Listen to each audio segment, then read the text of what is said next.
Ladies and gentlemen, we're about to begin. Thank you.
Good afternoon, everyone.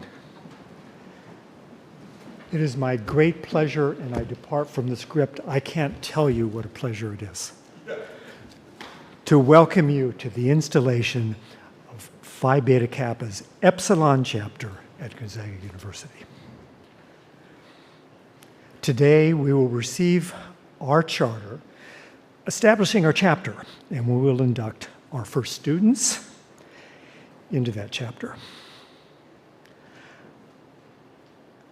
I should tell you my name, by the way. I'm going to do a lot of talking, and who's this weird person? My name is Paul De Palma. I'm the least important of this party, but it is my job to talk. It is the custom at Gonzaga and many institutions these days to precede a ceremony like this with a land acknowledgement of the peoples who continue to live on this land. So it's my honor to do that today. The members of the Society of Jesus were among the first globalists, almost from their founding in the 16th century, and continue so to this day, as the inscription on the Hemmingson Center certainly attests. Therefore, in the spirit of the Jesuits, who encountered peoples and languages around the world, we acknowledge today that Gonzaga University sits on land where a passerby would once have heard not American English, nor any other of the languages that are commonly spoken on campus, but a unique version of Interior Salish. This language family and many others like it around the world, a full 40% of existing languages are threatened with extinction. So in acknowledging the homelands of the Spokane tribal people, we acknowledge also the heroic individuals and their creations, like the Spokane Salish School, who labored daily against very long odds to save that most precious, that most human of cultural expressions, a living people's living language. Let me now invite Associate Professor of Philosophy, Father Tim Clancy, to give an invocation. Father Clancy.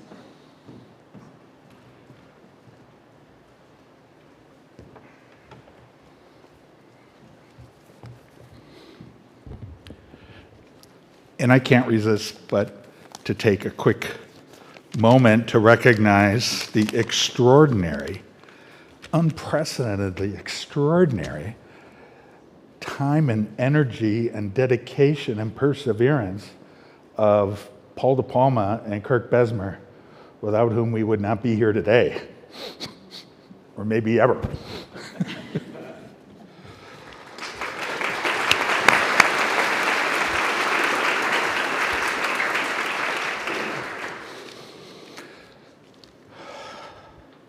So as many of you learned in your philosophy classes, over the lintel of the Temple of Delphi is inscribed that famous oracle, "Know yourself."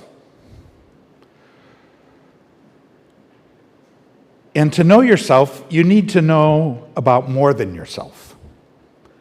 You need to know others, too. And beyond us all, you need to know about the world we all inhabit.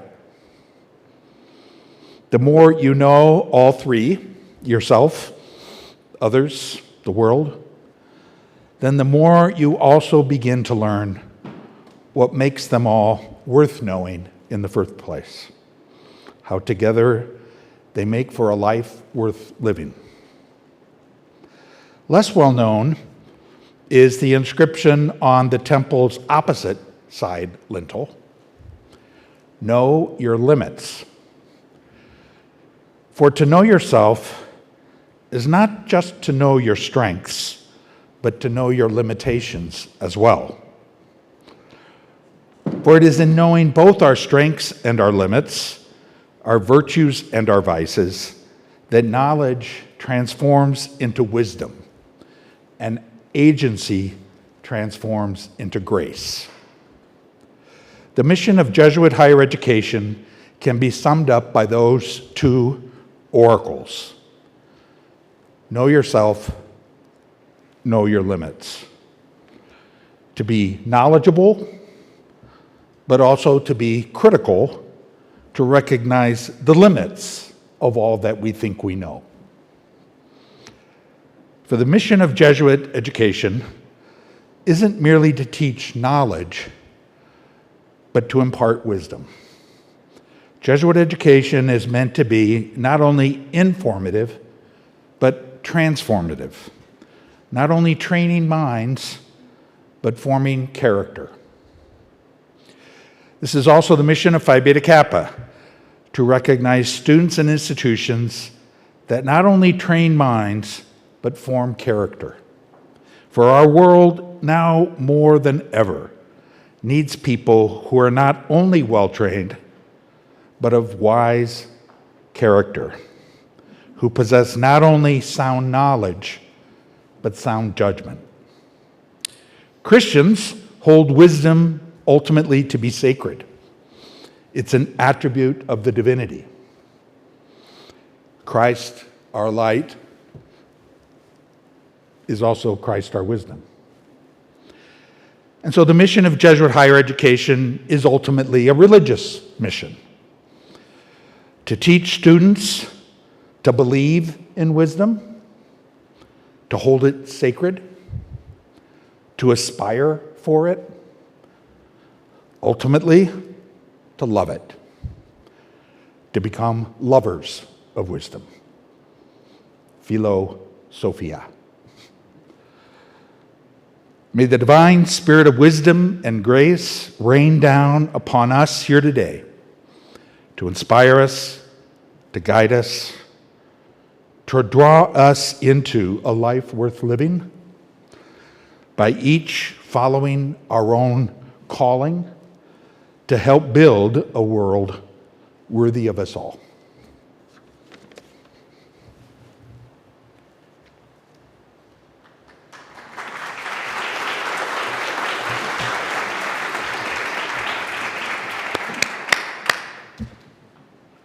Thank you, Father Clancy. It is now my pleasure to introduce Interim Provost Mia Bertagnoli to give a welcome.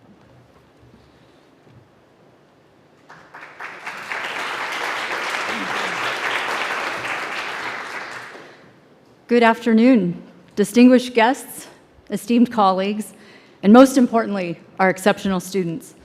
It is my great honor and privilege to welcome all of you to this momentous occasion, the installation of Gonzaga University's chapter of Phi Beta Kappa, Ipsilon of Washington, and the induction of our newest members into this prestigious honor society. I would like to acknowledge the Phi Beta Kappa officials, Dr. Fred Lawrence and Dr. Esther Jones, and the site visit team represented here today by Dr. Andrea Brower. I'm also pleased to welcome foundation members, faculty, staff, and fellow administrators, the inducted students, and their parents and families. I'm so grateful for Professors Kirk Besmer, Paul De Palma, and Adam Fritsch, who have worked diligently for many years. In fact, some of them have worked for over 2 decades to shepherd the institution's application process, and to the many faculty, staff, and administrators who supported our application, and especially the spring 2023 site visit. Many of these people are here with us today. In August of 2024, the nation's oldest and most prestigious academic honor society, Phi Beta Kappa, finally voted to accept the recommendation of its Committee on Qualifications and approved the establishment of a chapter at Gonzaga University. Gonzaga is one of 3 universities to be approved by the Society's legislative body, which meets once every 3 years to conduct business and evaluate institutions for membership. This year, we are joining Phi Beta Kappa along with our peers, the College of Charleston and Texas State University, and are the 292nd college or university and the 5th chapter in Washington State recognized for academic excellence and, in particular, a commitment to the liberal arts, sciences, and humanities. According to Dr. Lawrence, Phi Beta Kappa Secretary and CEO, these schools exemplify the values of and relevance of the liberal arts and sciences, and we look forward to celebrating the academic achievements of their most outstanding students. We are thrilled to expand our network and welcome these distinguished institutions into the Phi Beta Kappa family. Phi Beta Kappa members include 17 United States presidents, 42 U.S. Supreme Court justices, and more than 150 Nobel laureates. Phi Beta Kappa represents the pinnacle of academic achievement in the liberal arts and sciences, and tonight we celebrate the remarkable accomplishments of our students whose intellect, curiosity, and dedication have earned them this distinguished recognition. To our inductees, you have excelled in the pursuit of knowledge, demonstrated integrity in your academic endeavors, and embodied the values that Phi Beta Kappa holds dear. You stand here this afternoon as leaders, scholars, and individuals who will undoubtedly make lasting contributions to your chosen fields and to society as a whole. And we acknowledge other members of our community who have already demonstrated their commitment to our institution and for their many contributions that they have made to their chosen fields and to society as a whole.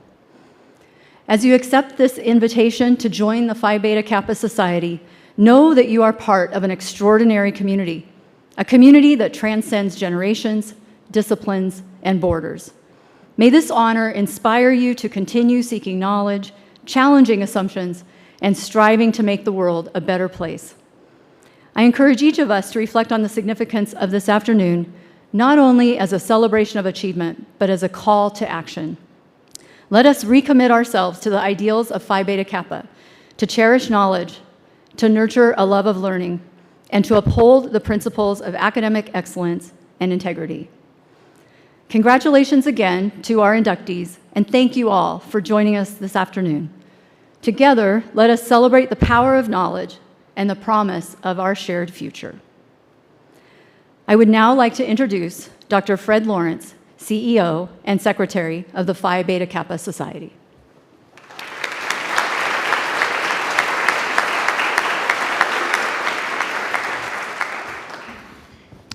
Good afternoon. Now, see, this would be the call and response part of the program. Good afternoon. And as much, thank you, that's what I expected at Gonzaga. President McCullough, Provost Bernioli, Father Clancy, thank you for reminding us of the real values of education. We'll learn about the 3 stars on the Phi Beta Kappa key. It's not just 1 star for knowledge, is it? It's the founders on the winter night of December 5th, 1776, put 3 stars on the shield, which today is our key. 1 is for knowledge, indeed, what they called literature, as in arts and letters, but the other 2, in, if you'll permit me, increasing levels of importance, are morality and friendship. And what they meant by friendship was not what I fear we mean by friendship too often today, as in I've got 3,475,000 friends. What they meant was a deep sense of human engagement that comes from our knowledge and our morality. Professor De Palma, Professor Besner, congratulations on a race well run and a job well done. But none of you will be offended if I say most especially our newest members of Phi Beta Kappa. Now, I've got you to my back, which is too bad, because what I'd love to do is just sort of face you, and they'll have to figure it out. And I'll probably do that from time to time. It is a profound pleasure for me to be with you this afternoon at Gonzaga University. There could be no more significant time to rededicate ourselves to the essential role of liberal arts and science education in our society and to the inextricable link between higher education and democracy and a self-governing people. The roots of the Phi Beta Kappa Society are as old as the nations, having been founded, as I said, on December 5th, 1776 at the College of William and Mary in Williamsburg, Virginia.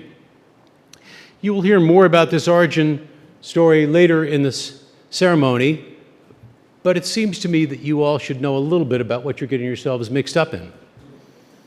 Well, Phi Beta Kappa was founded by 5 undergraduates. You know, in 1776, it's easy to sort of get caught up in Hamilton, which I know is in Spokane right now, and we sort of think of they all said things like "here, here," and they had ruffled collars, right, and all that. They were young people just like you, facing a world that was not completely certain, just as you are, worried about what the future held for them, as I suspect some of you are. Now, they met that night in the Apollo room of the Raleigh Tavern. That means that you are joining the first secret society in this country founded in a bar.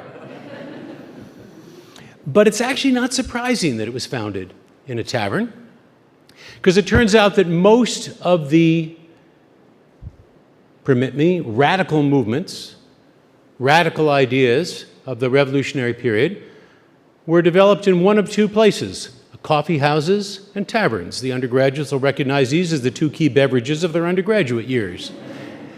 In fact, coffee houses and taverns were 2 quasi-public places where it was safe to meet outside of the prying eyes and ears of the crown and to discuss radical ideas.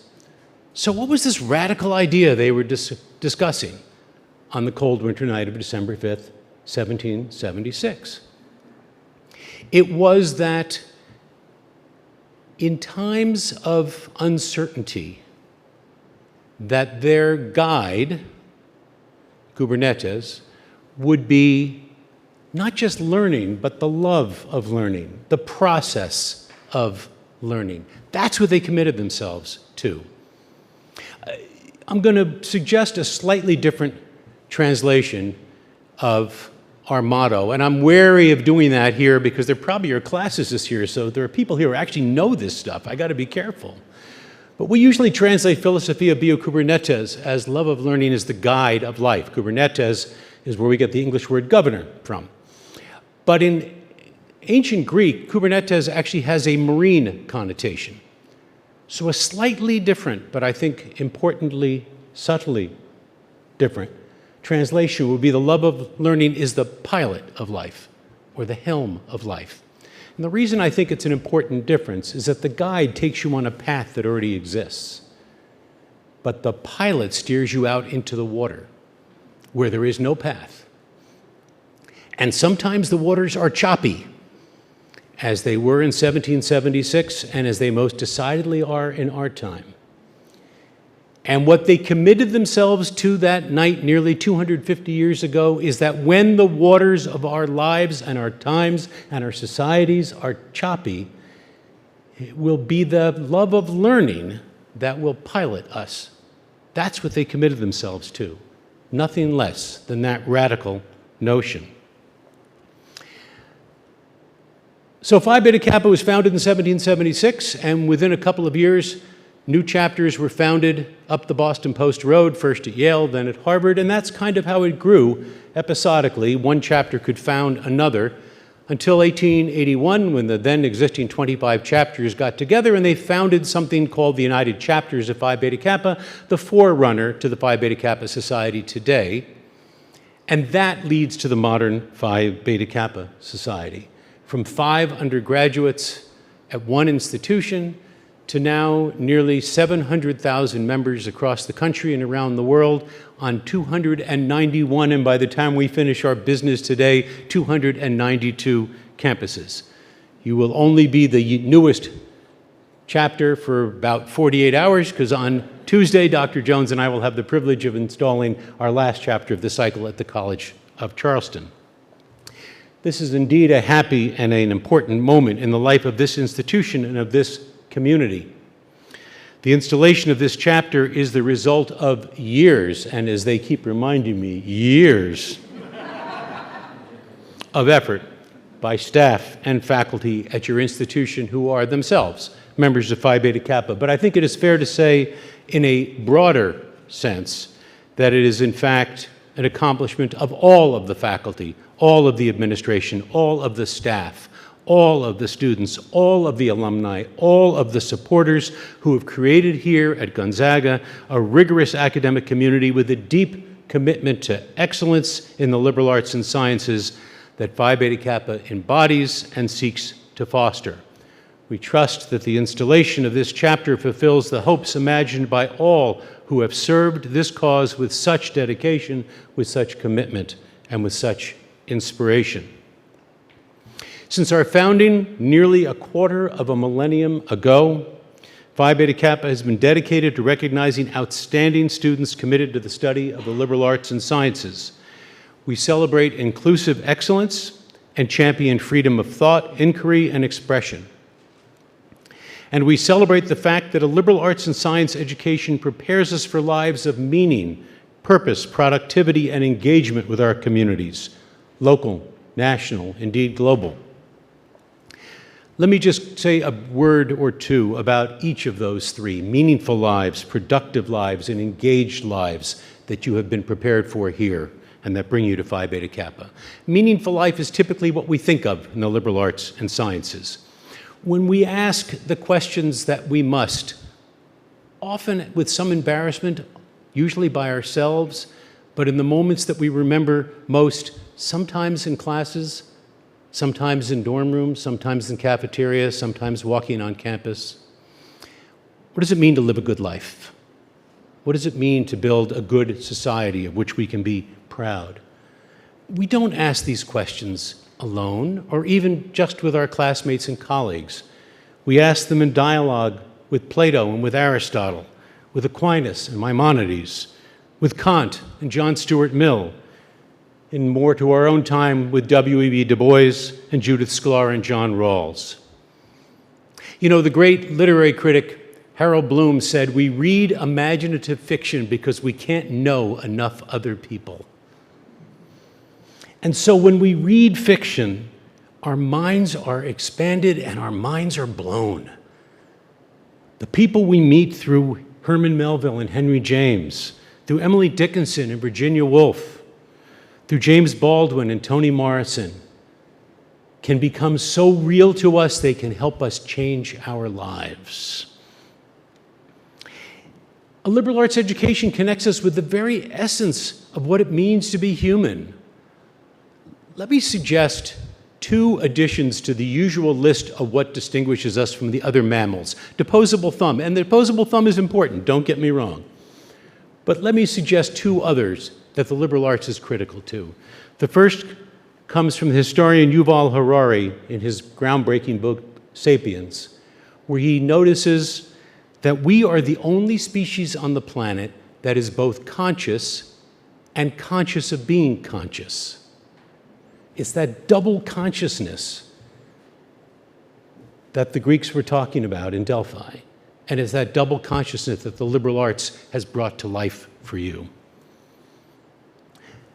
The other piece of the liberal arts tells us, I learned from the great Jamaican essayist and novelist Sylvia Wynter, who said we are a storytelling species.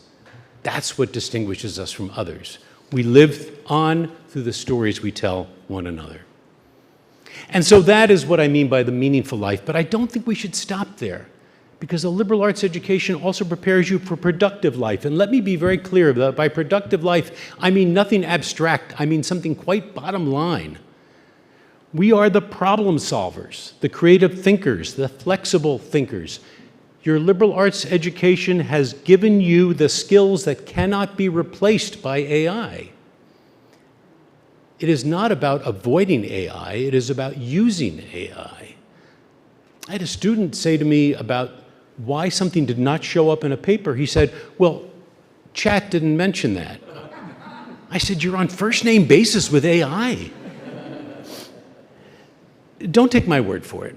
Listen to the words of Roland Chen, who is the CEO of Silicon Valley Laboratories.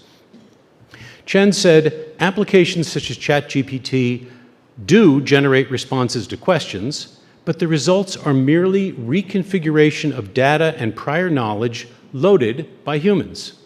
Computer programs do exist for creating paintings in the style of past artists, but these artifacts are imitations. They are not creations. And Chen concludes, the aha moment is missing. Jen Stroud Rossman, who was the chair of mechanical engineering at Lafayette College, was once asked, what's the most important attribute for an engineer? I'll give you a second to think what the answer might have been. Mastery of differential equations, space visualization, geometry, physics. You know what she said? She said empathy. Empathy. She said, we're engineers, we build stuff. We build stuff for people. How are we going to know what to build if we don't understand people? And we in the liberal arts are in the empathy business.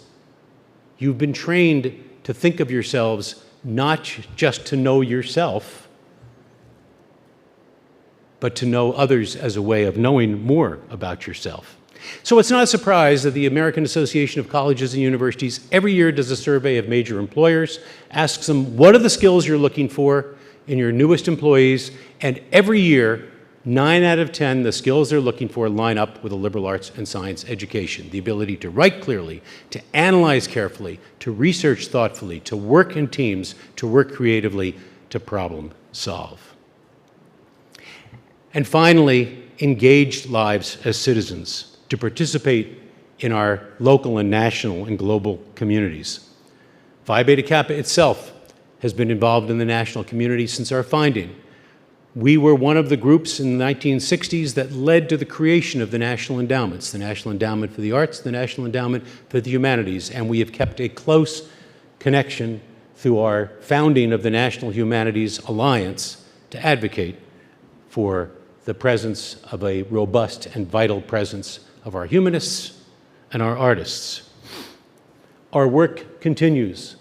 You know, when you speak publicly as much as I do, you're always afraid you're going to repeat a story. So the best way to avoid repeating a story is just tell new ones. So within the last week, we have been engaged in efforts to counter the goal of dismantling the Department of Education, efforts that threaten the Smithsonian's institution's independence, and efforts that would compromise federal research support which has been the source of our global prominence, as well as contribute to our local communities. These are all core attributes of a liberal arts and science education, and we are delighted to recognize and celebrate these hallmarks here at Gonzaga. The mission of Gonzaga, and if you haven't read your school's mission statement, it's not too late. I commend it to your close attention. Should I see if the president can do it by heart? What do you think? That would be interesting. No. But I'll give you some of the words of it. You know them. Even if you don't know them, you know them because you've lived them. You've been the beneficiaries of them. It is to be an exemplary learning community that educates students for lives of leadership and service for the common good. A mission that intertwines with that of Phi Beta Kappa. The task that your institution sets for itself is profound and it is timeless. As articulated in your mission statement, the university, through engagement with knowledge, wisdom, and questions formed by classical and contemporary perspectives, cultivates in its students the capacities and dispositions for reflective and critical thought, lifelong learning, spiritual growth, ethical discernment, creativity, and innovation. These principles are fully consonant with the values that have sustained Phi Beta Kappa over the centuries, and they have never been more compelling and they have never been more urgent than they are today. It is thus with enormous pride that I announce that the Governing Council of Phi Beta Kappa, having carried out a rigorous process of evaluation, is assured that Gonzaga University embraces and upholds the highest academic standards in an ongoing commitment to excellence in the teaching and learning of the liberal arts and sciences. The Phi Beta Kappa Triennial Council therefore voted on August 4th, 2024, that a charter be granted to the members of Phi Beta Kappa assembled here, and that in accordance with the provisions of that charter, they be empowered to function in every respect as a chapter of the society. Part of our tradition at these ceremonies is the reading of that charter. Before we do so, I want to recognize some individuals also representing Phi Beta Kappa this afternoon, as our provost has. First, Dr. Andrea Dobson, who is the chair of our Committee on Qualifications. Andrea, that went by too fast the first time, so I'm going to embarrass you and ask you to stand up and be recognized.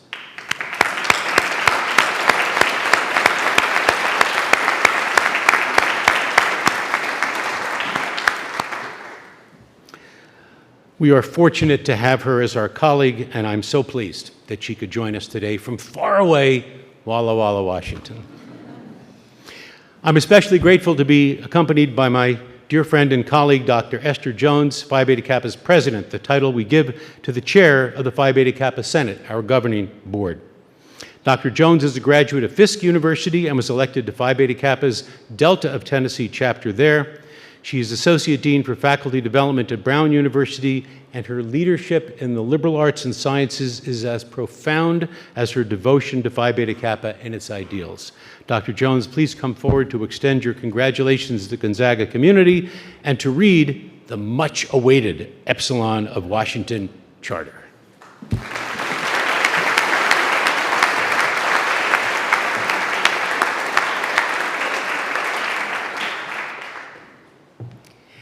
Thank you, Secretary Lawrence. And thank you, Gonzaga University. It's been a glorious time for my first time in Washington State. I have to confess, I'm a Southerner. Grew up in Kentucky, went to college in Tennessee, went to The Ohio State University for graduate school. Have to put that "the" on there. And so it's been a wonderful experience thus far, and I'm so pleased to be here celebrating with you this auspicious occasion. Serving as the president of the Phi Beta Kappa Society is a singular experience. I count it an honor and a privilege to serve the society and its mission today. I look at all of you who are gathered here today to install the chapter here at Gonzaga and induct new members, and I am struck by the force of history. As you've heard before, almost 250 years ago, Phi Beta Kappa was founded by a group of students at the College of William and Mary with aims to cultivate intellect and friendship amongst its membership. You will soon hear more about this founding from your chapter's historian later in the ceremony. In many ways, you all are not so different from our founders. Students themselves, 16, 17, 18-year-old students, navigating changing worlds by using their love of learning as a guiding light and the liberal arts and sciences as a key to unlocking new ways of understanding and being in the world. The president's greeting to new members in 1779 reads in part, "Here you are to indulge in matters of speculation, that freedom of inquiry that ever dispels the clouds of falsehood by the radiant sunshine of truth." In their clandestine meetings, members seriously debated a host of questions such as whether a wise state hath any interest nearer at heart than the education of the youth, or what the just cause of war might be. As you've been told, the organization was created as a secret society so that its founders would have the freedom to discuss any topic they chose. Any topic they chose. Freedom of inquiry has been a hallmark of Phi Beta Kappa ever since. However, in the 1830s, when anti-Masonic agitation generated discussion about the PBK oath, Harvard dropped the requirement for absolute secrecy, an action that probably saved the society from further open criticism, as well as from rivalry with the social fraternities that made their appearance around that time. So Phi Beta Kappa is an intellectual, academic honor society that is distinct from the social fraternities and sororities that have other priorities. The Phi Beta Kappa Society story is a reflection of all of the paradoxes and inflection points of our nation's history. A secret society founded by young, white, landowning men in 1776. In fact, not just a secret society, but the first college society to bear a Greek letter name and introduce the essential characteristics of the Greek societies that followed it, like an oath of secrecy, mottos in Greek and Latin, which you've heard explained to you, a badge, a code of laws, an elaborate rite of initiation, some of which you're undergoing today, a seal, and a secret handshake, which you will also learn today.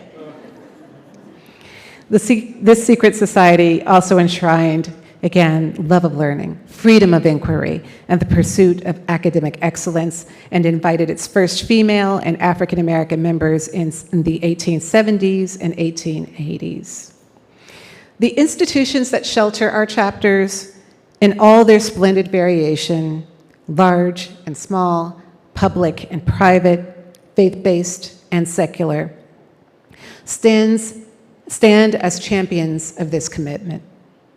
They cultivate not only knowledge, but the essential skills that shape engaged citizens committed to ongoing intellectual growth that contributes to the betterment of our society. This is not simply an honorific on your way out the door. It is a call to serve our society for the greater good, to use your intellect and wisdom, such as you have gained here, to contribute to our great nation. The ability to study whatever one desires, to think critically, to analyze information with agility and creativity and discernment, to apply learning in new and innovative ways, and to engage in meaningful dialogue and effective collaboration across differences. These are not merely academic virtues. They are the very foundation of our thriving democracy. And for this cause, the mind must be free to roam. Our nation, and the communities which comprise it excel when we expand access to a liberal arts and science-based education. We champion freedom of thought, inquiry, and expression, and we hold intellectual curiosity in the highest regard. We are delighted to recognize and celebrate these hallmarks of your institution in each of you who will be the first to be inducted at Gonzaga University today. As I look at the challenges facing our country and the world, I affirm with the utmost confidence that the solutions we need can be found in the skills developed and cultivated through an arts and sciences education of the kind you receive here. An education in the arts and sciences prepares us, as Secretary Lawrence has already indicated, for a meaningful life, a productive life, an engaged life. It prepares us for the ongoing work of being in community with one another. And I cannot state it enough, for the grand purpose of serving society and the greater good. Today, you link yourselves with this ancient academic honor society. You now join with chapters at 291 of the country's most respected colleges and universities. On those campuses, we induct every year about 20,000 of the top liberal arts and sciences graduates to membership. This is just under 1% of those who will graduate from colleges and universities in the United States. And so with that, it is my great privilege to read to you the charter establishing your Phi Beta Kappa chapter, which will stand as a lasting symbol of your unwavering commitment to the liberal arts and sciences. May it serve as both a testament to your achievements and an inspiration to future scholars who will walk these halls. The Epsilon of Washington Charter of the Phi Beta Kappa Society, is granted to the Phi Beta Kappa members at Gonzaga University. If you are a charter member present with us now, please stand and be recognized.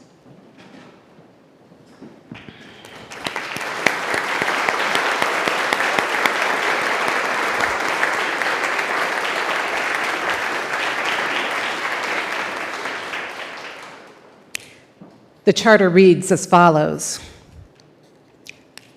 Whereas the liberal principles of our society should not be confined to any particular place, person, or description of persons, but should be extended to the wise and virtuous of whatever community.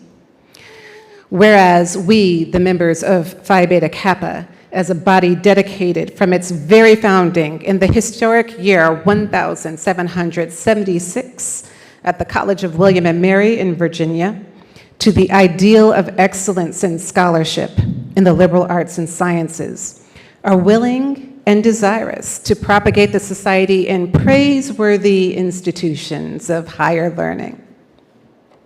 And whereas we are satisfied that you are inspired by an unquenchable desire that your institution be added to the notable company which enjoy the recognition of Phi Beta Kappa.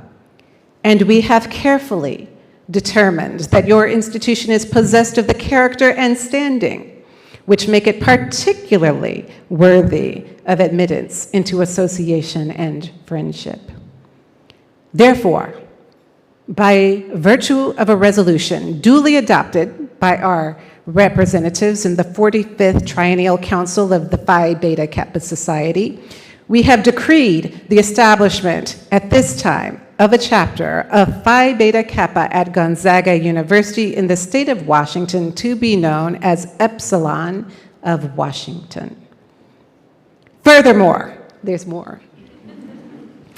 We have commanded that their issue under the seal of the society and the hands of the president and secretary of this charter in the name of Phi Beta Kappa. Accordingly, You and such others as you may hereafter elect and associate with yourselves in conformity to the law of Phi Beta Kappa, and your and their successors so elected and associated are hereby incorporated and established as a separate and coordinate branch of the society, and are hereby granted all powers, privileges, and benefits thereunto appertaining in as full and ample measure as the members of the existing chapters enjoy, there being at the same time enjoined upon and required of you in the organization and conduct of the chapter, and as condition upon which this charter is granted, strict compliance with the Constitution and bylaws of the Phi Beta Kappa Society, with the acts of the Council and the Senate, and with the chapter constitution herewith transmitted to you, and likewise a devoted effort always to protect the name and the key of Phi Beta Kappa from imitation and indignities, and faithfully to promote the purposes of the society. In testimony whereof, the President and the Secretary of the Phi Beta Kappa Society have hereunto set their hands and caused to be affixed its seal this 27th day of April in the year 2025.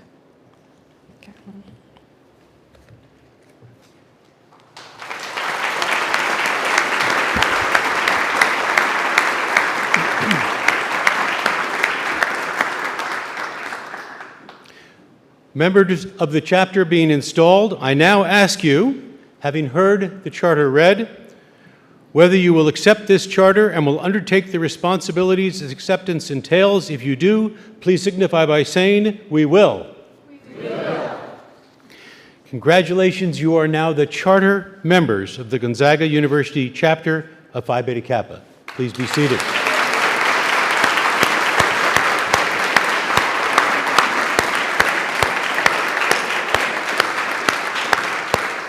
Please accept the gratitude of the society for the time and effort you have invested in making this moment possible. Your work will long be remembered and will have a lasting impact here on this campus and well beyond. We understand that you have selected Provost Bernioli to represent the charter members for this portion of the ceremony. Madam Provost, would you please join me at the podium? Once in the lifetime of a chapter, the charter members are authorized to elect foundation members as you organize your chapter. Have such members been elected? They have, Secretary Lawrence. Foundation members have shown a commitment to the study of the liberal arts through their scholarship and/or service to the university. Each foundation member will receive a framed certificate to commemorate this event.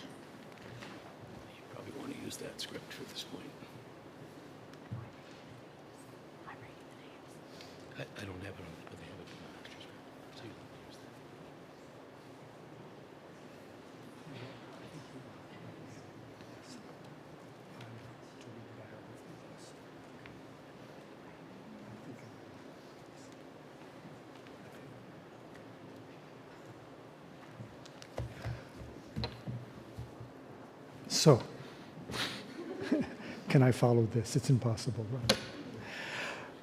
The first of our charter members is J. Donald Curran, JD. Highly regarded.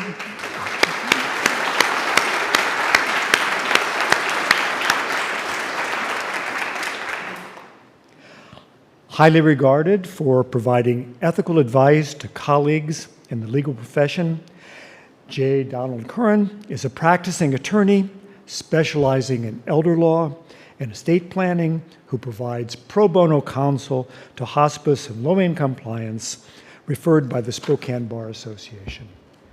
Mr. Curran is recognized as one of the best lawyers in America, as well as in Spokane. He has served in many leadership roles for the Washington State Bar Association and as a hearing officer for the Washington State Association for Justice. The support of and contributions to Gonzaga are many. In 2008, Don established the current Gonzaga Law School Faculty Chair on Legal Ethics and Professionalism. His leadership to the Board of Trustees spanned from 1996 to 2019, and he is now an active trustee emeritus. In 2020, he received the Gonzaga Law School Distinguished Service Support Award.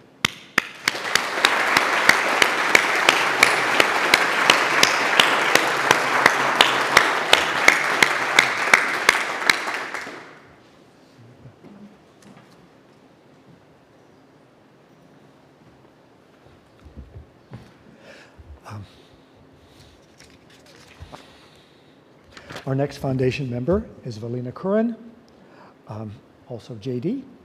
Valina Curran is an attorney in private practice with DeLay, Curran, Thompson, Ponterola, and Walker, and served as support law enforcement officer for the state of Washington from 1961 to 1979. She is a past member of the Catholic Charities Board and the Catholic Charities Foundation. In 1978, Valina was indicted.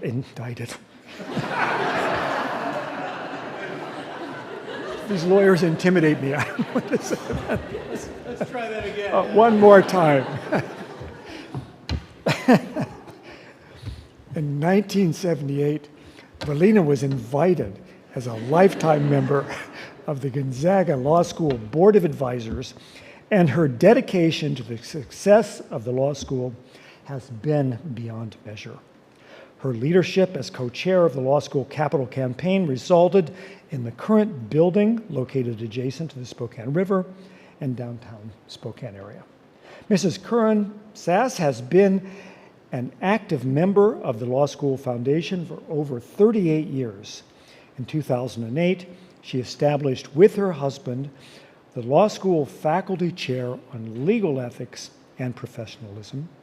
In 2020, she received the Distinguished Service Award for Gonzaga Law School.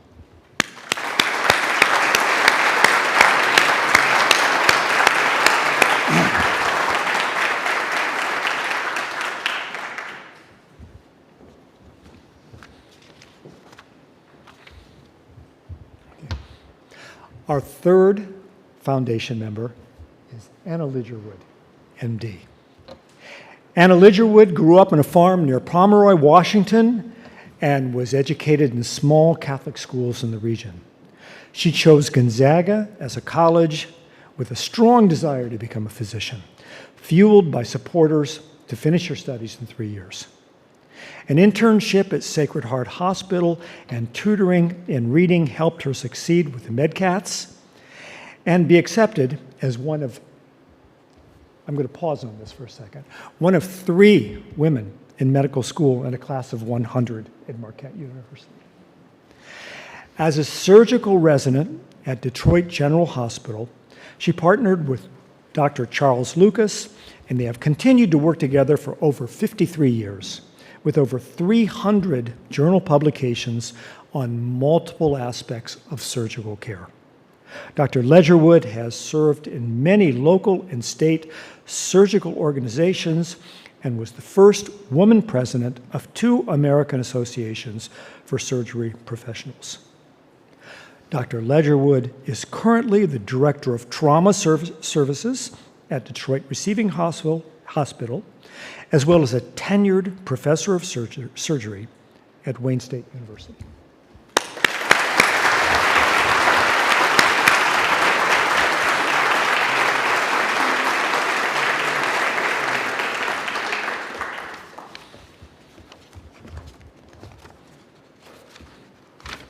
Well, our next foundation member you all know, of course, this is President Thane McCullough.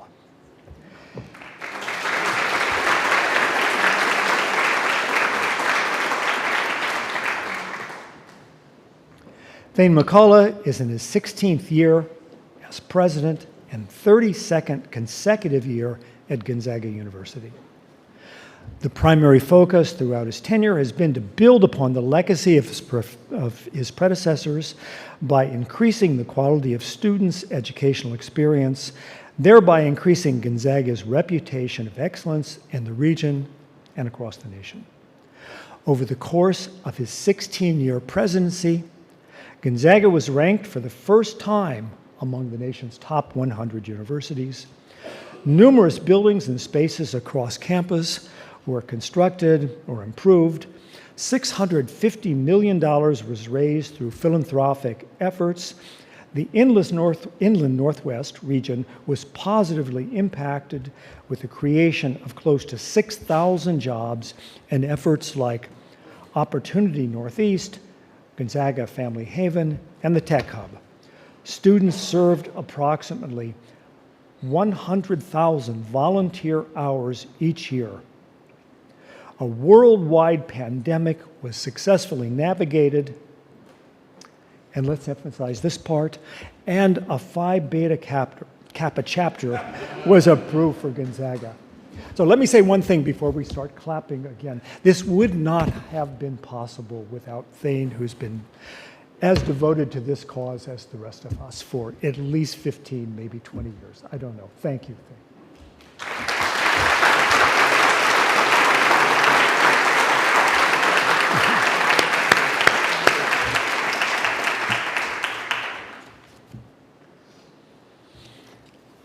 And among our foundation members, we honor Reverend Robert J. Spitzer, S.J.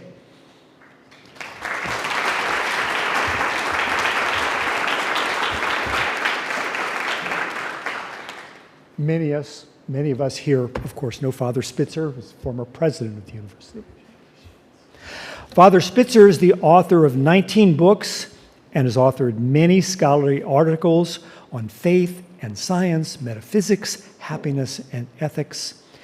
His academic career began as a professor at Georgetown University, where he was recognized with a teaching medal. He moved on to Seattle University, where he held the Frank Schwantz Endowed Chair in Professional Ethics and received a medal for teaching. His many academic and professional awards include the Aquinas Medal for Catholic Philosophical Scholarship. He has started 7 institutes dedicated to faith and reason. While president of Gonzaga University from 1998 to 2009, he increased the student body by 75%, oversaw the construction of 20 new facilities, and raised $200+ million for scholarships and buildings. And he was a steadfast supporter of faculty attempts to gain a Phi Beta Kappa chapter during his tenure. He presided over the university when we had our first visit from Phi Beta Kappa in 2008. Crucial to this day. Thank you, Father Spitzer.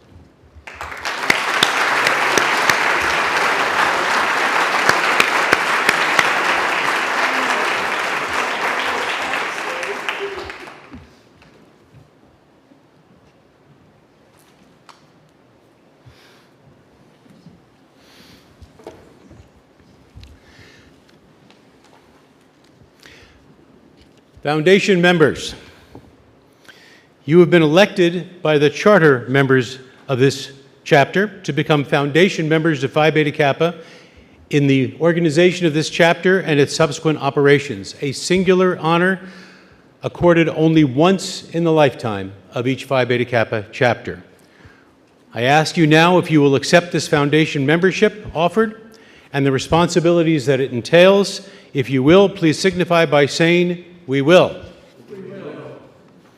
On behalf of the officers and the Senate of the Phi Beta Kappa Society, I declare each of you members of the Phi Beta Kappa Society and welcome you as members of the nation's most prestigious academic honor society. For a quarter of a millennium, the society has been a fellowship of learners, and we are now delighted to welcome you into it. You honor us by allowing us to honor you. Congratulations to all of you. We commend you on your many achievements. Thank you for your future contributions to the life of this chapter and of the National Society. Congratulations.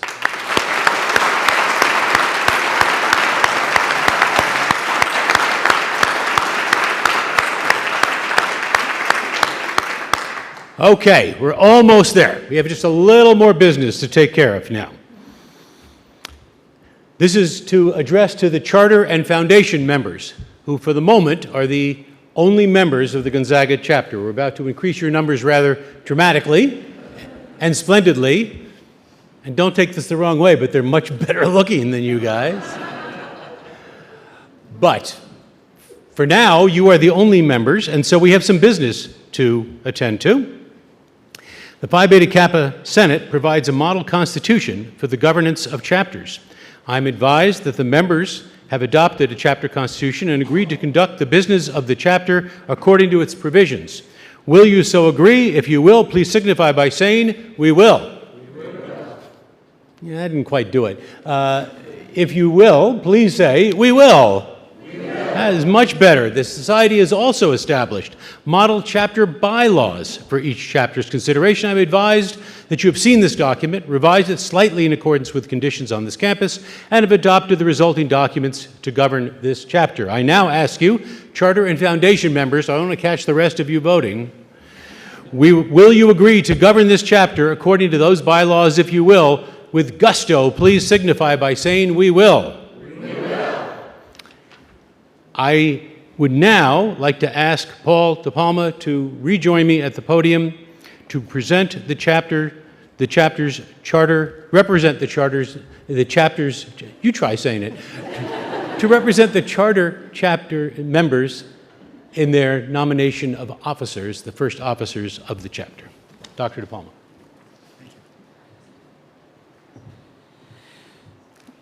Okay, I ask the nominees for officers of our chapter to stand as I read their names. Vice President Adam Fitch, Secretary, it's okay now, Secretary Kirk Besmer, Historian Sarah James, and myself, already standing, President Paul DePalma. Secretary Lawrence, I move that this slate of nominees be accepted by acclamation. It has been moved that the slate of nominees be approved by acclamation. Is there a second? Seconded.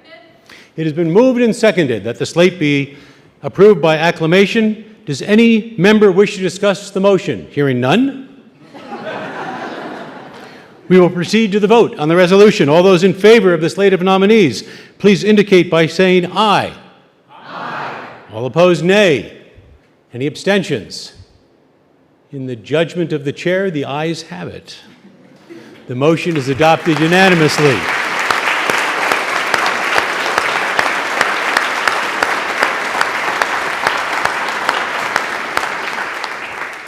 Chapter officers, you have been elected by your peers to lead this chapter in the months ahead.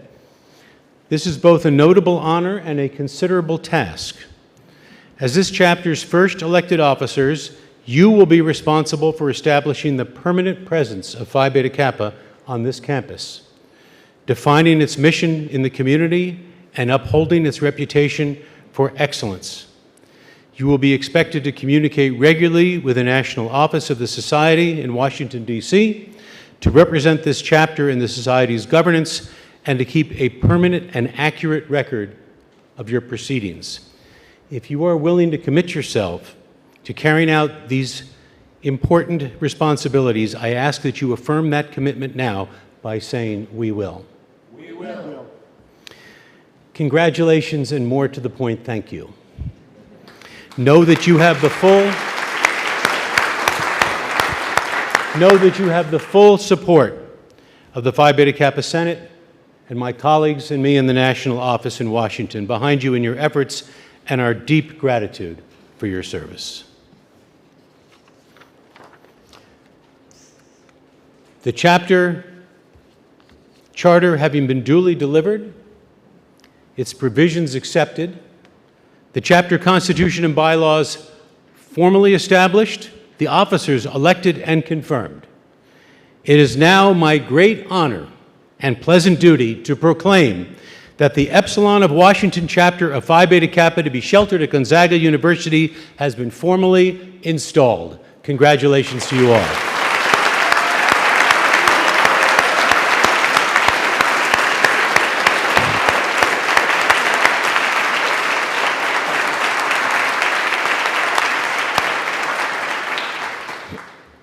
Friends and colleagues of Gonzaga University, you are now members of the Phi Beta Kappa family. Our membership is vast, and as you heard earlier from the provost, it includes presidents and Supreme Court justices and Nobel laureates. It also includes leaders of major companies and small startups, researchers and teachers, scientists and poets, and hundreds of thousands more who put their liberal arts education to work every day for the betterment of the world around them, or in the words of your own mission statement, they seek to live lives of leadership and service for the common good. To the students who will be inducted shortly, to your family members and friends present, I offer my warmest congratulations and wish you every success. As you leave this institution and advance through the various stages of your life, always embody the values you have heard described of Phi Beta Kappa today and of this great institution.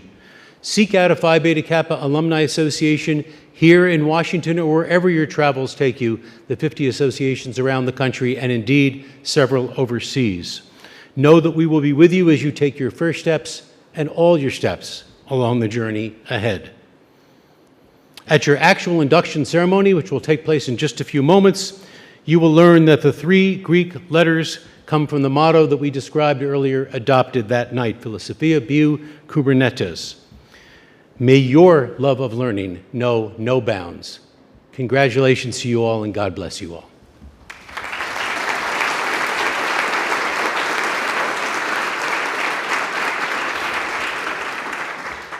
And now I am happy to conclude the ceremony of installation with a passage from an early ritual going back to the late 18th, early 19th century. Let this chapter confer new distinction on the ancient and illustrious association of which it is now a member.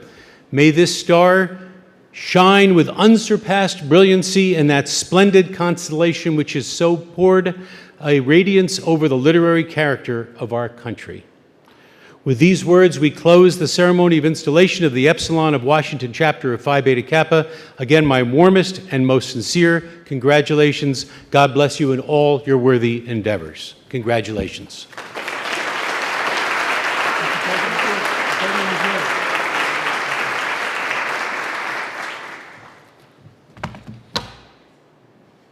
Well, having ended the installation ceremony, we now begin the important part, the really important part, the induction ceremony. So thank you very much. Thank you, really thank you. Fellow members of Phi Beta Kappa, honored guests, we meet here this afternoon to receive into our society those who, having qualified for election, now wish to be admitted to its privileges and undertake its responsibilities.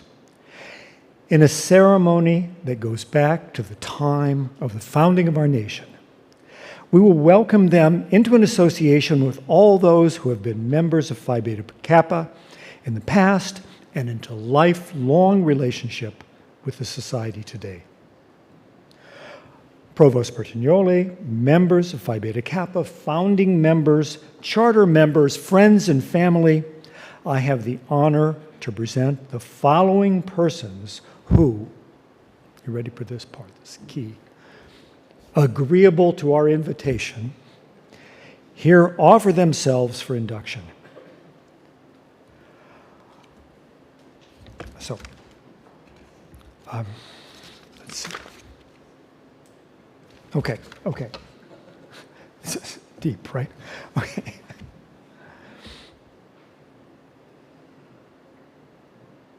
Candidates for membership in course, please stand. And those are you guys.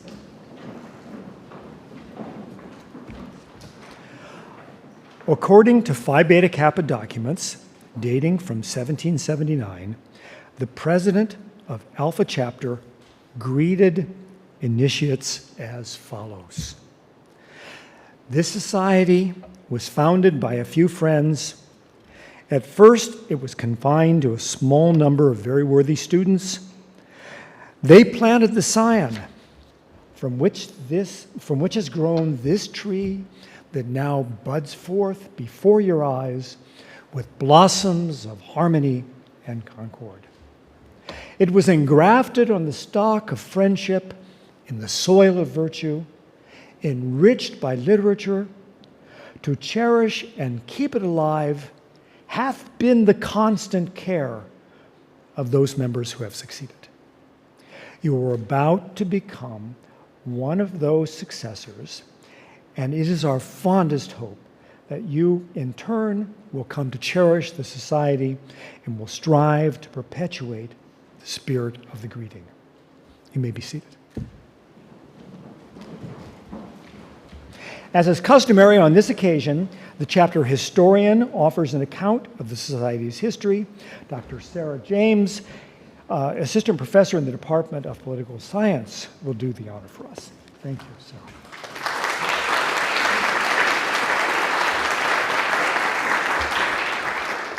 Good afternoon.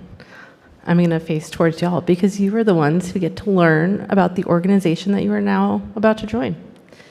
As you heard President Jones and Secretary Lawrence say earlier, on December 5th, 1776, and a very important year for an American political scientist, a group of young men met to create a secret society at the College of William and Mary. The establishment soon afterwards of chapters at Yale and Harvard ensured that Phi Beta Kappa Society would survive the arrival of the British General Cornwallis's troops at Williamsburg and the duration of the Revolution. The first college society to bear a Greek letter name, Phi Beta Kappa, introduced the essential characteristics of the Greek societies that followed it: an oath of secrecy, a badge, mottos in Greek and Latin, a code of laws, an elaborate form of initiation, see all of this, a seal, and a handshake, which I get to describe to you shortly. Chapters have been added gradually over time with greater attention to merit.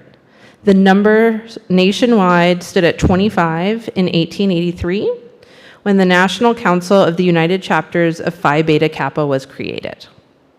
At about this time, in an era during which secret and exclusive societies were often the bastions of discrimination, Phi Beta Kappa chose a different way.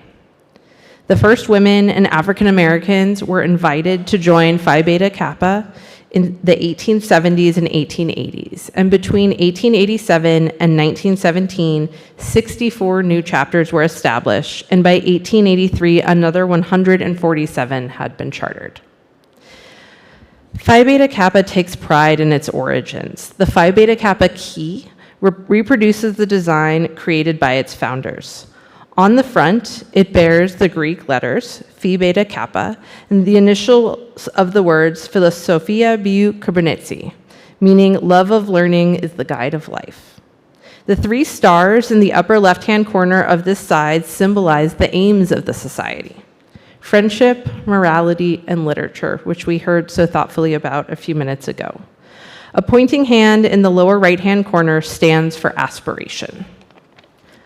On the reverse side are inscribed the letters S and P, which stand for the Society's second motto, the Latin word Societas Philosophae, meaning Society of Philosophy. Below them appears the date of the first founding chapter, December 5th, 1776. Although Phi Beta Kappa is now an honor society and not a secret society, a tradition has preserved 2 secret signs that we still share.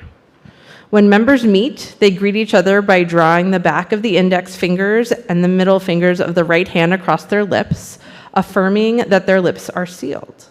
They follow this sign with a handshake, which will be revealed to you soon, and I cannot remember if it was revealed to me, but I will also learn it shortly.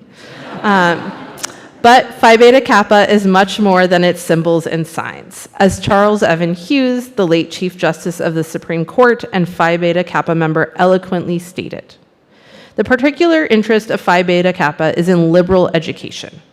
Intensive, critical study of educational aims and methods has found nothing to take its place. It means the development by careful training of the capacity to appreciate what has been done and thought, the ability to make worthwhile appraisals of achievements, doctrines, theories, and proposals. It is liberal because it emancipates. It signifies freedom from the tyranny of ignorance, and from what is worse, the dominion of folly. Members of Phi Beta Kappa have turned aside from the easier paths and by their talent and fidelity have proved themselves to be worthy. It gives the fitting recognition of a special distinction. To our new inductees, this is a memorable moment. I still remember my Phi Beta Kappa induction many years ago. The Phi Beta Kappa honors the best and the brightest of the liberal arts and sciences. At Gonzaga University, we encourage you in a mission of lives, of leadership and service for the common good. The nexus between the values of Phi Beta Kappa and Gonzaga is embracing excellence as a guiding principle. Today, celebrate your excellence and take it with you as you build your lives beyond Gonzaga and forever enjoy continuing to learn. Congratulations.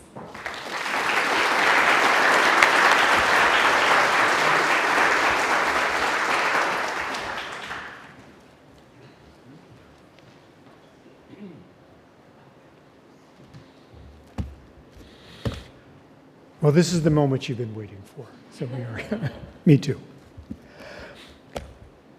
Will the candidates for membership in course, that's you, please rise. In accordance with the rules of this chapter, and in consequence of our good opinion of your intellectual and moral character, supported by your record of high attainment at this institution, you have been selected as worthy of becoming members of the Phi Beta Kappa Society. Your names have been submitted to the scrutiny of the constitutional electors of this chapter and have met with their approval. You have been formally notified of your election, and by your presence here, signify your desire to be enrolled as members of this ancient and honorable society. Therefore, I now inquire, do you solemnly promise that you will be true and faithful to the Phi Beta Kappa Society, uphold its standards, obey its laws, and seek to reflect credit upon your affiliation with this venerable fellowship of learners? Please signify this promise by stating, "We do."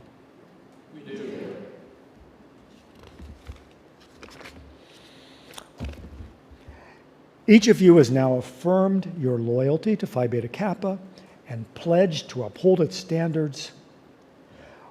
We welcome you into the ranks of membership. And we do. Okay. I will now call forward each member who will receive the chapter's greetings in the form of the Society's handshake. You've been waiting for this part. Me too. Okay. By President Jones and Secretary Lawrence, please sign the member registry and receive our gift of ceremony cords and a certificate before returning to your seat. Okay. Would this be a good time to teach them the handshake so we can actually practice it? How about that? How about we do that? How about if we do How about? Now, those of you who are not members of Phi Beta Kappa, you should avert your glance. Very serious stuff.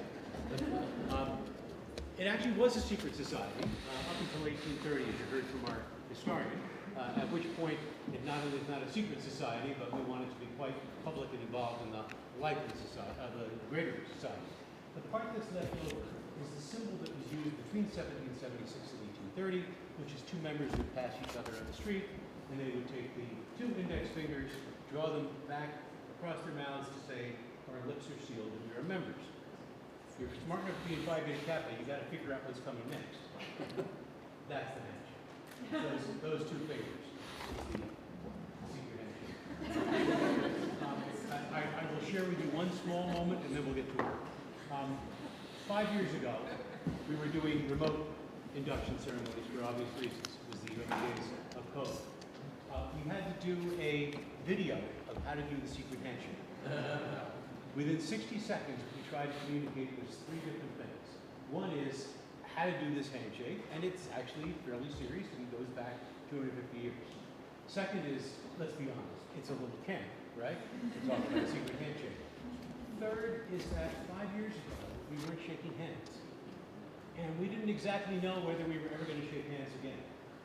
And so 5 years later, here we are able to greet each other properly, albeit using a kind of funky handshake, nonetheless, to welcome you into this great society.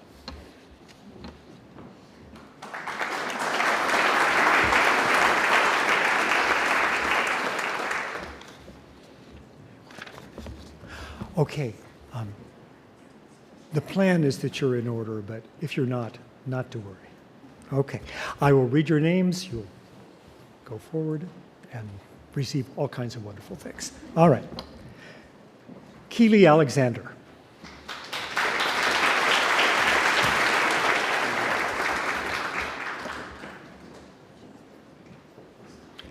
Emily Ellen.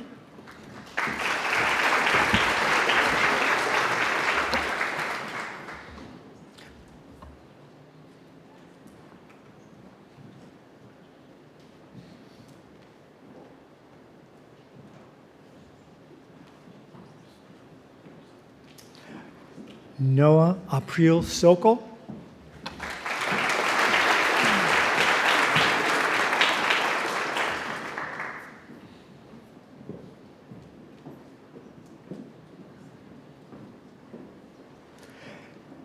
Tara Bao Sommerfeld.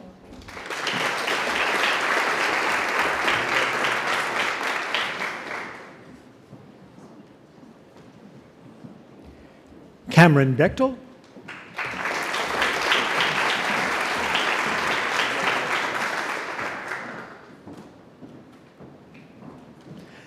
Ella Beck.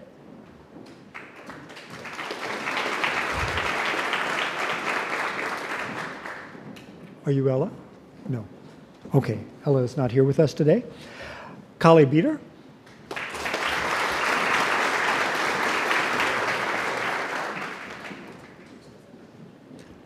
And Rebecca Blazer.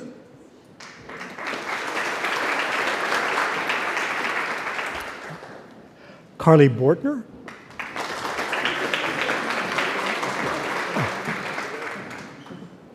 There's Rebecca. I see.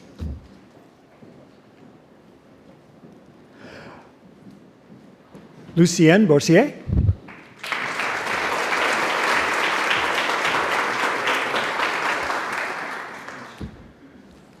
Jack Brandt. Lucas Brandt. I bet you're Isabel, aren't you? Isabel Burns. No. Lily Cothersall.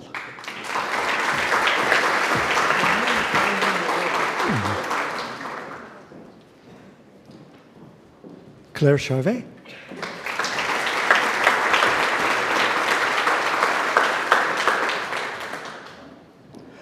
Lucas Christian.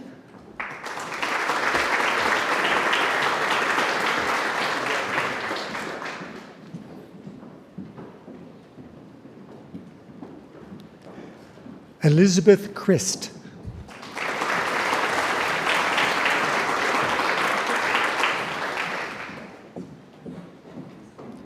Brady Decker.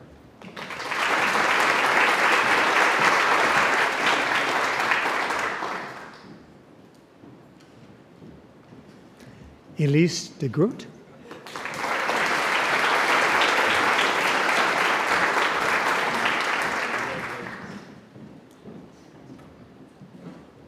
Shane Dodd.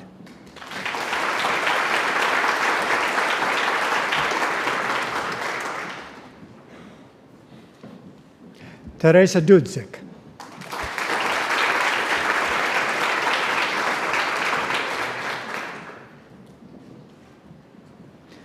Madison Ediger.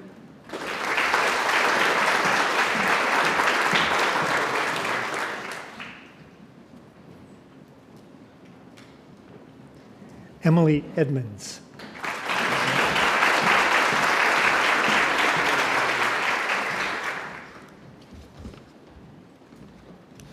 Zoe Erpelding.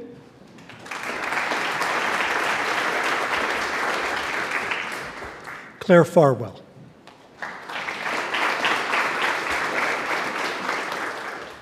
Holly Fijolik.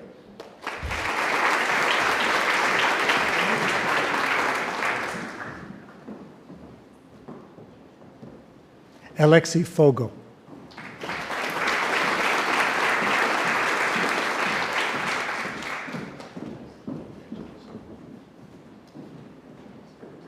Alexa Ford.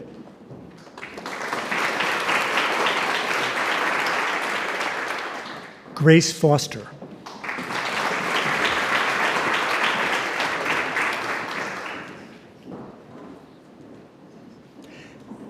Addison Fry.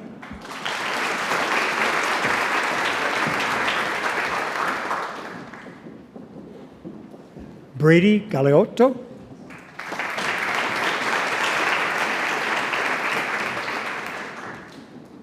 Raina Jaforos.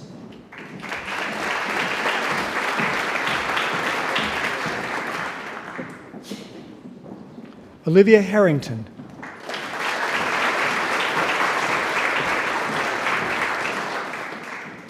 Amy Herring.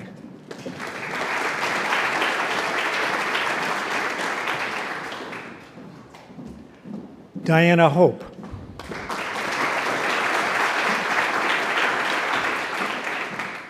Stella Hunsberger.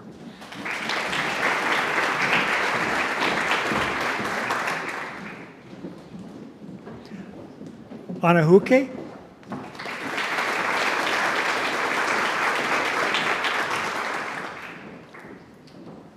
Sarah Johnson.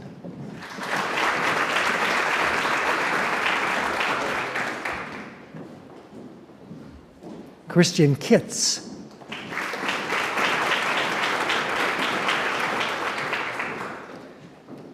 Finley Nelhorn.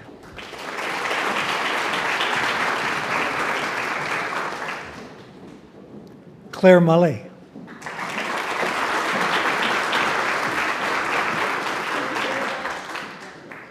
Raleigh Mann.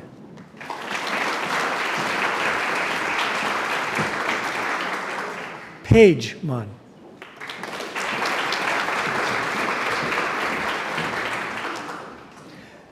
Gianna Martinez.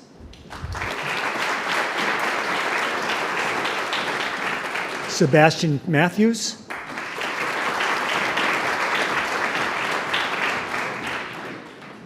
Colin McClellan. Jocelyn McClue.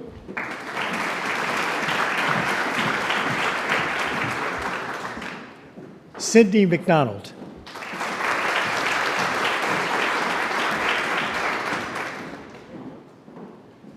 Matthew McHorse.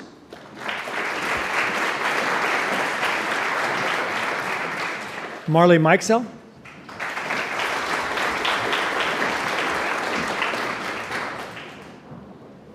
Andrea Moreno.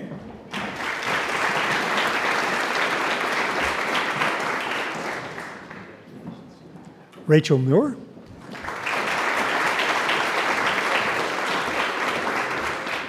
Andrea Nava.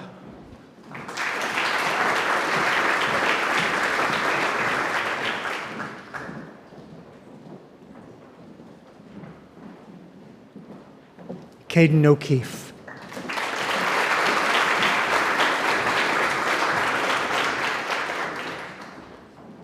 Lillian Parker.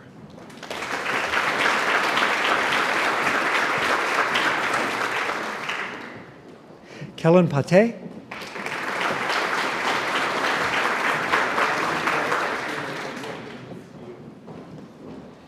Lauren Piela.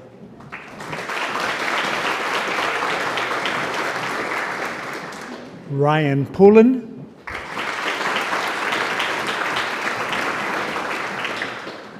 Megan Rovira.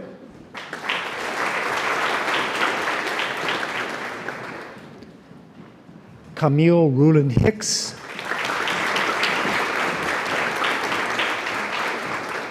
Sierra Salter. Olivia Sandvik.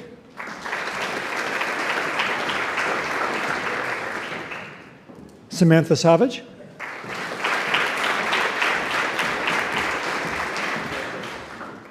Devin Schaefer.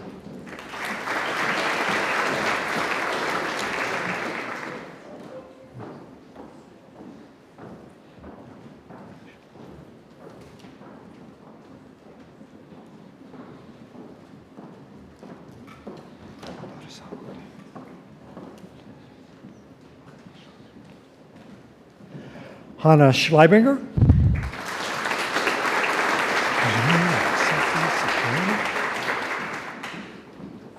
Anjani Larasati Satyona.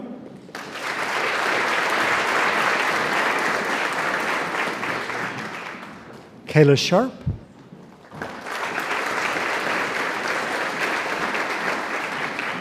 Reagan Silbernagle.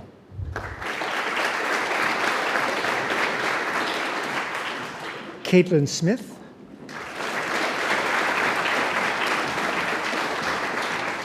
Sophia Smith.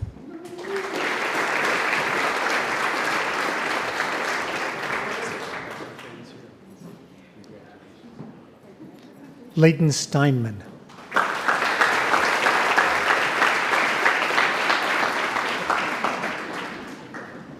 Elena Tao.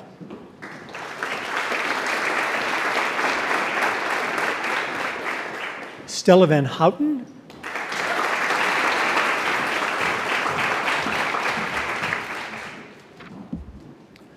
Lauren Wells.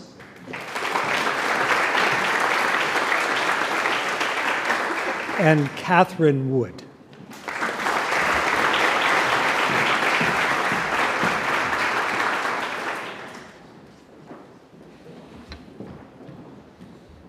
One more. Okay. Are we all there? Candidates for membership, please rise. You are all there. Yes, risen already, as it were. Okay, I'll wait till these people get back.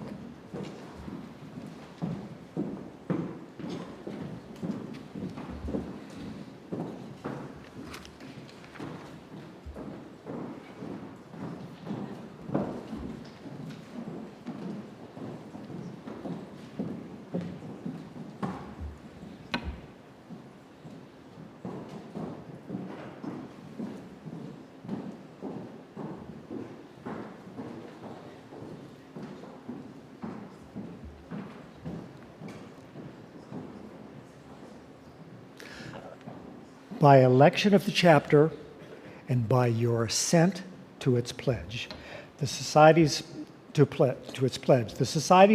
requirements for initiation are fully satisfied. I, therefore, in the presence of these members of the Society, declare you to be members of the Epsilon chapter of Phi Beta Kappa in the state of Washington and authorize you to wear its honor cords on commencement, its key as a badge, and to participate in meetings. Congratulations, you are now lifetime members of the nation's most prestigious academic honor society. Be active in its programs, and the Community Alumni Association support its endeavors and its lofty goals, and be working advocates for the liberal arts in our society. It is my pleasure to welcome you as members of the chapter.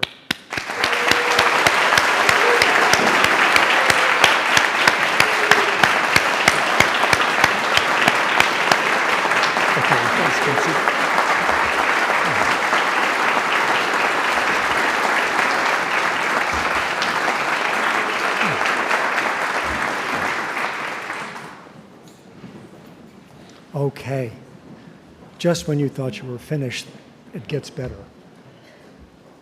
Please welcome Gonzaga President, Dr. Thane McCullough, for an address.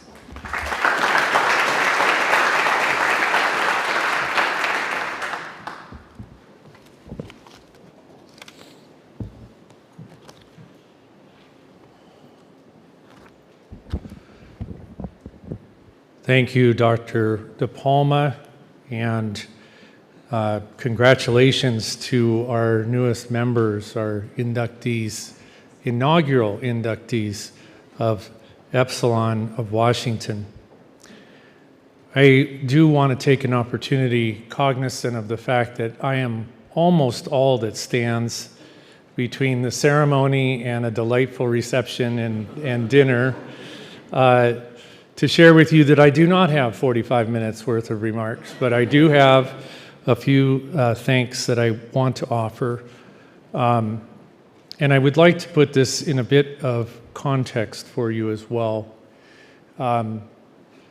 The aspiration to seek and receive permission to shelter a chapter at Gonzaga University is one that has been shared by many people over a long period of time because it affords the university the opportunity to recognize its most excellent students.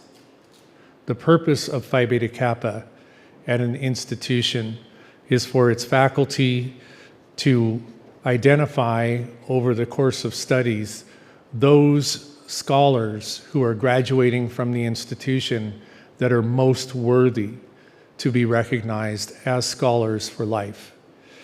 And we cannot do that unless we are given permission to shelter a chapter, which is a historic moment in the life of this university, as it is the other two universities, the only three in this cycle that Phi Beta Kappa Senate has authorized and the membership has approved. Today is going to be a unique opportunity in the life of this chapter because we're privileged to have the Chief Executive Officer and Secretary of the Phi Beta Kappa Society, Dr. Fred Lawrence, here with us. And I'd like to ask if you would join with me in thanking him for flying from DC to be with us on the installation of this chapter.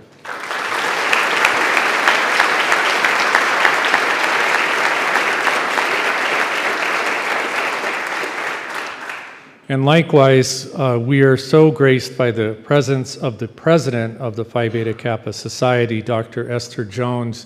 Thank you so much for traveling from Boston to be with us today. Thank you.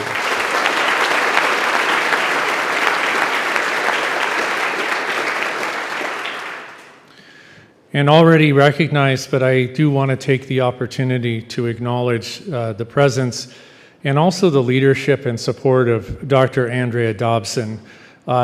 She is a member of the Whitman faculty and also served as the reviewer for Phi Beta Kappa on Gonzaga's most recent application. Dr. Dobson, thank you so much for your advice and your support and for supporting us all the way through to the election process. Thank you for being here today.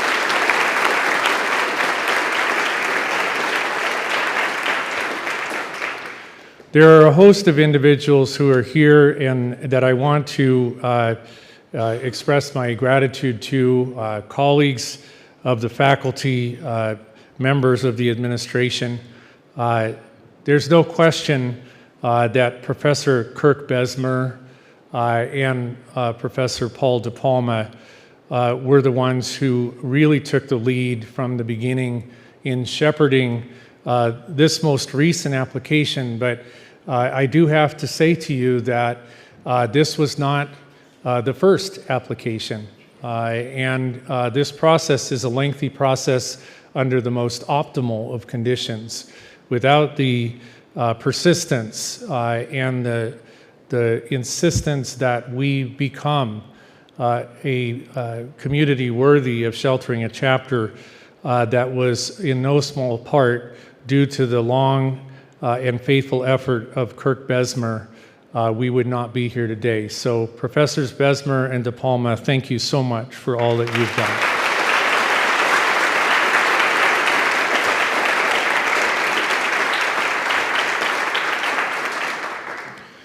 I do want to take an opportunity to share with you that it was under the leadership of our 25th president, Father Robert Spitzer, who has joined us from California specifically for this occasion, that we in recent times first began to conceptualize and pursue Phi Beta Kappa membership. It was over 20 years ago that we began to conceive of what it might be like to shelter a chapter that would allow us to really recognize the best of our students in the spirit of Phi Beta Kappa. And without his inspiration, we wouldn't be where we are today as well. So Father Spitzer, thank you so much for being here.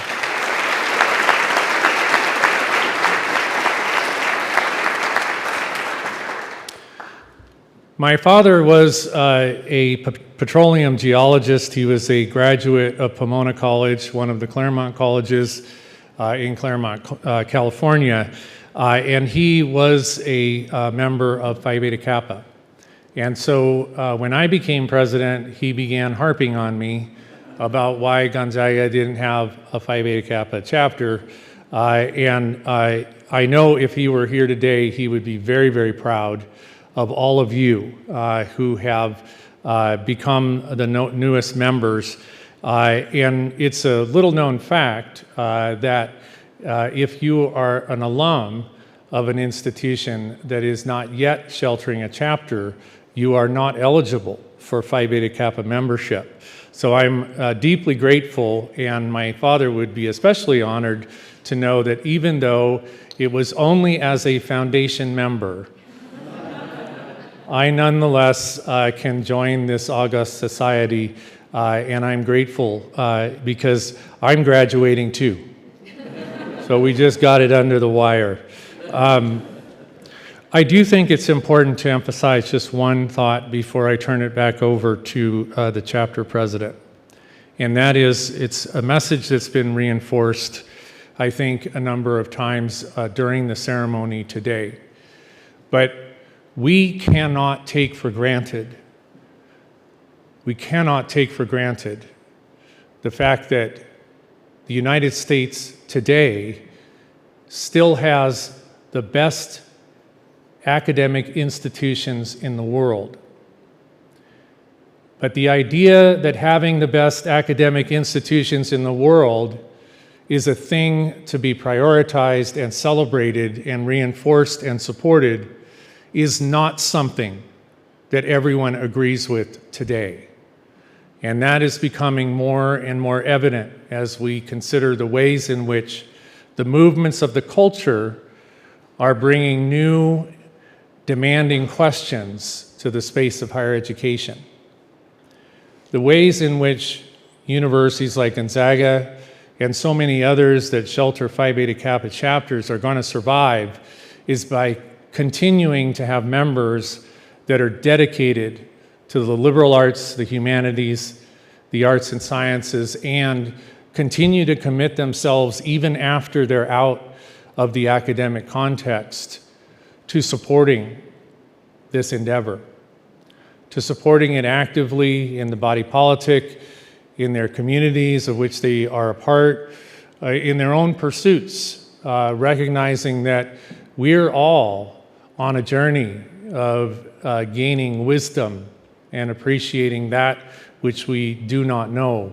And so I think it's especially important to recognize that, as Dr. Lawrence said in his opening comments, we're at a pivotal moment in our nation's history. And we hope that by accepting membership in Phi Beta Kappa, you become part of the voice of the next generation that helps this nation understand the importance of education and especially higher education. And that, of course, you will continue to help successive generations recognize that as well.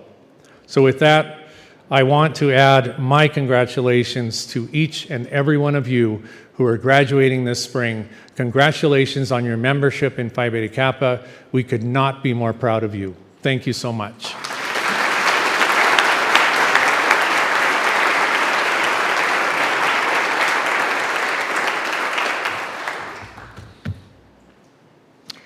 Well, it falls upon me to deliver about 3 seconds worth of closing remarks, so be patient. Thank you, colleagues from the Phi Beta Kappa Society, for helping us launch the Epsilon of Washington chapter at Gonzaga University. Congratulations to the university at large, and in particular, its leadership for the accomplishment of a Phi Beta Kappa chapter, finding a home at last at Gonzaga. And to the many colleagues here and not present for the significant contribution to all that culminated today in our installation and induction ceremony. Finally, to our inductees, welcome to your new role as chapter members. And though I've not said this today, none of this could have been possible without the extraordinary skill of Angela Ruff and Marianne Winderlich and the Provost Office.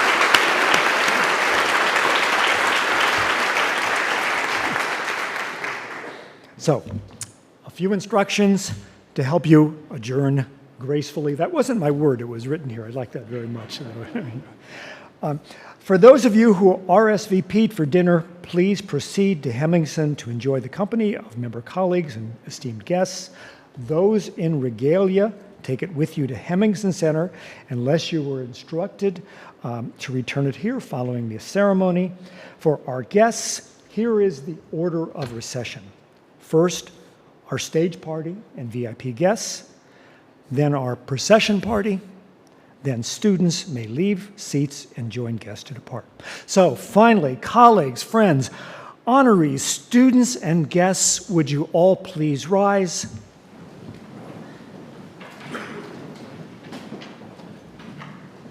I hereby declare this meeting adjourned. Thank you.